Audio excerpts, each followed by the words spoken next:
In 1757, England and France have been at war over the control of the American colonies for 3 years. The last 3 members of the Mohican tribe, Chingachgook, his son Uncas, and his adopted son Hawkeye are on the frontier west of the Hudson River, hunting for food that they later share with their friends the Cameron family at their farm.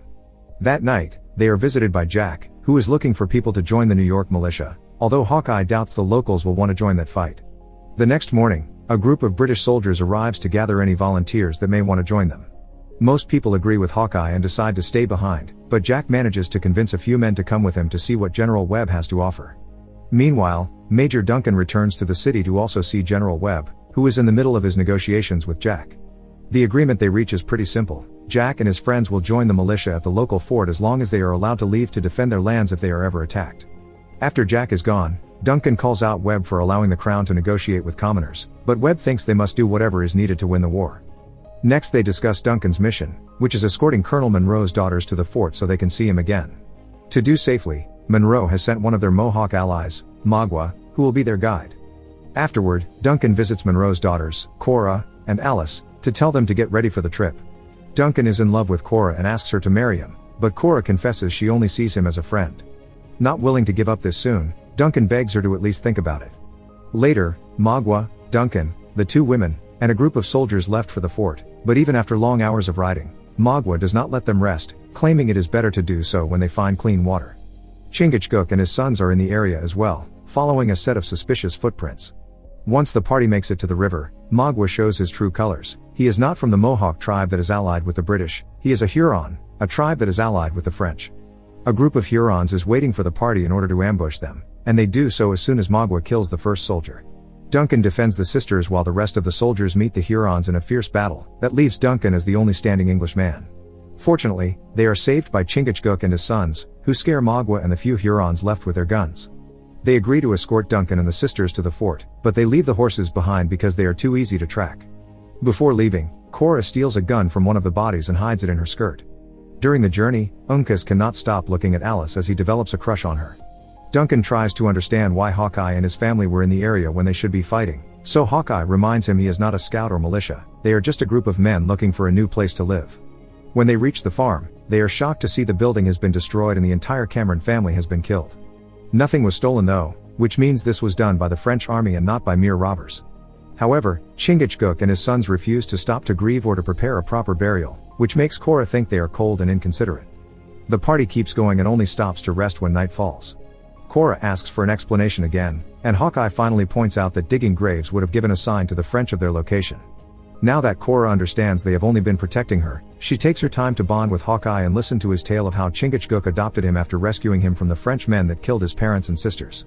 There is a group of Hurons nearby, but they do not dare to come closer because they have made camp on burial ground on purpose. When they finally make it to their destination, they find the fort under siege and notice the Hurons have been following them, so they sneak in by crossing the river and approaching the fort from behind. Colonel Monroe is only half happy to see his daughters because he had sent a message asking them not to come and requesting reinforcements, but Magua never delivered it as part of his original plan. They will have to send a new message and hope this one does arrive in time because they only have 3 days left before the French reach the fort. Hawkeye and his family are thanked for their services and are allowed to stay the night with access to food and gunpowder. They tell Monroe about what they saw at the farm and how French armies are moving to attack civilians, but Monroe refuses to honor the agreement they had with Webb. Meanwhile, Magua reports back to French General Louis to tell him Duncan and the sisters escaped, so they need to get ready for the British to send another messenger. Later, Cora helps Uncas take care of a wound, and when Hawkeye comes to pick up his brother, he takes the chance to flirt with her.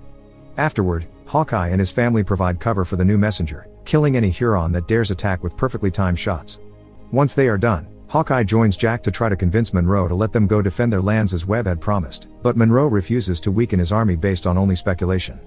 He asks Duncan if they can be sure it had been French soldiers that attacked the farm and not just wild thieves, but Duncan lies and denies having seen anything suspicious because he is jealous of Cora's bonding with Hawkeye.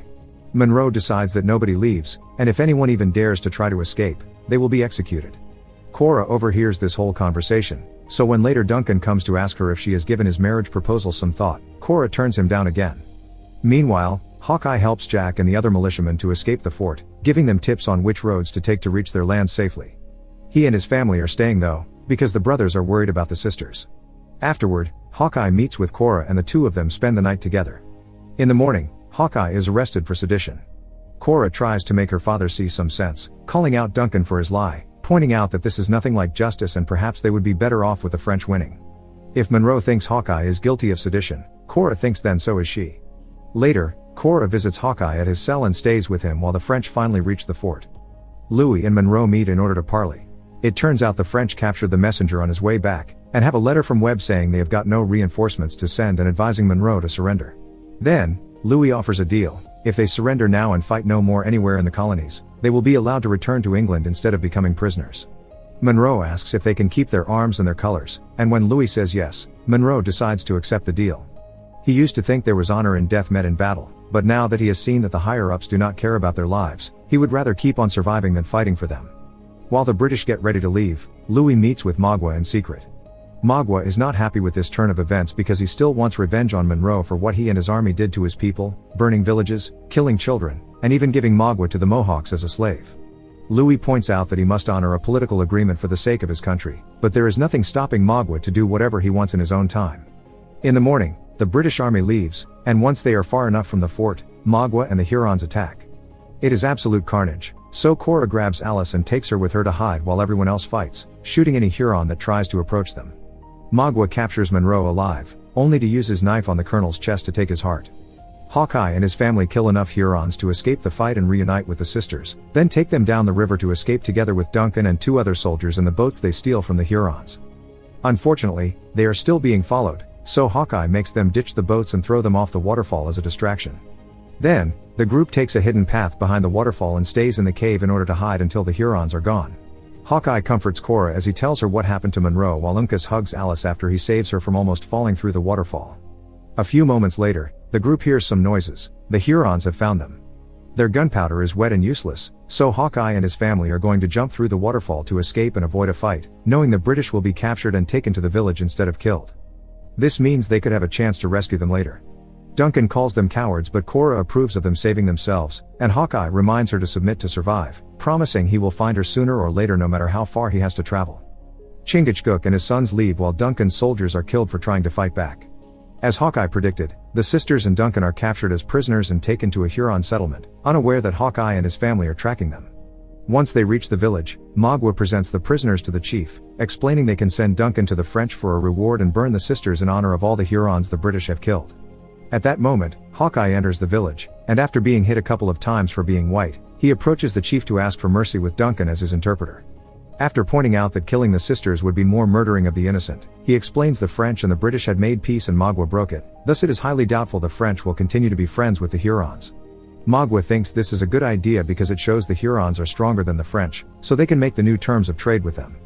They can become full traders and take the land of other tribes. They shall be as powerful as the whites, not lesser. Hawkeye thinks following the ways of the whites is betraying the tribes and that Magua's heart has been twisted and infected with the sickness of greed. Before the argument can go any further, the chief reaches a decision. Magua has fought bravely but his new methods go against the path of the Hurons, so he will be allowed to keep Alice, Hawkeye can take Duncan, and Cora will be burned in the name of her father's crimes. Desperate to save his love, Hawkeye offers his life over Cora's, but Duncan translates something else and offers himself instead. While Magua and his men leave with Alice, Hawkeye takes Cora with him to the hills. Once they reunite with Chingachgook and Uncas, he decides to offer one final act of mercy and shoots Duncan from afar in order to cut his suffering short while being burned. Hawkeye, his family, and Cora follow Magua to try to rescue Alice. However, Uncas rushes ahead without proper backup and is killed by Magua, who throws his body off the cliff. Inspired by his sacrifice, Alice thinks it is a better future than staying as Magua's slave, so she walks to the edge of the cliff and jumps as well. Hawkeye comes in next, and while he distracts the Hurons with his weapons, Chingachgook fights Magua, getting to kill him to avenge his son. After the battle is done, Chingachgook and Hawkeye say a prayer for Uncas' soul while Cora listens respectfully. It is during this prayer that Chingachgook proclaims himself the last of the Mohicans. Make sure to subscribe and turn on notifications so you can watch more videos like this. Thanks for watching.